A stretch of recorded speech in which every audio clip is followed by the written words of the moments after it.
Israel और Iran के बीच जारी टकराव के चलते पूरे मिडिल ईस्ट में तनाव की स्थिति है। इजराइल ने अब ईरान द्वारा 1 अक्टूबर के दिन किए गए हमलों के बाद जवाबी कार्रवाई की है। इजराइल ने अपनी जगह से 2000 किलोमीटर दूर ईरान में घुसकर हमला किया है।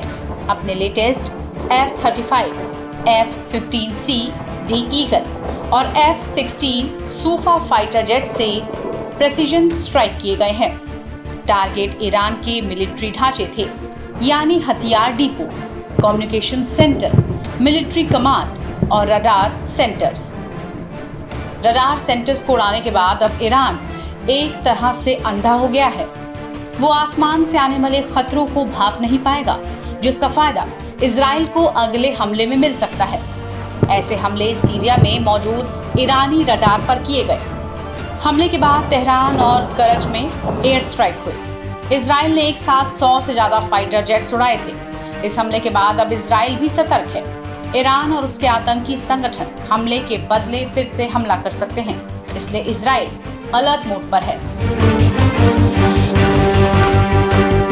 चलिए अब आपको बताते हैं कि इजराइल ने ये पूरी हमले की तैयारी कैसे की है। इजराइल ने अपने अलग अलग बेस से 100 से ज्यादा फाइटर जेट्स उड़ाए, जिसमें advance F-35 lightning II stealth fighter jet भी शामिल है। इसे आसानी से रडार पर देखा नहीं जा सकता। इजराइल इन्हें अडेर बुलाता है। हमले का मेन फोकस तेहरान और करज शहर था। यहीं से मिलिट्री इंस्टॉलेशन टारगेट पर थे। इजराइल से इन शहरों की दूरी करीब 2000 किलोमीटर थी। इजराइल का हमला सीधे तौर पर रडार और एयर डिफेंस सिस्टम को उड़ाना था। इजराइल ने वो किया भी।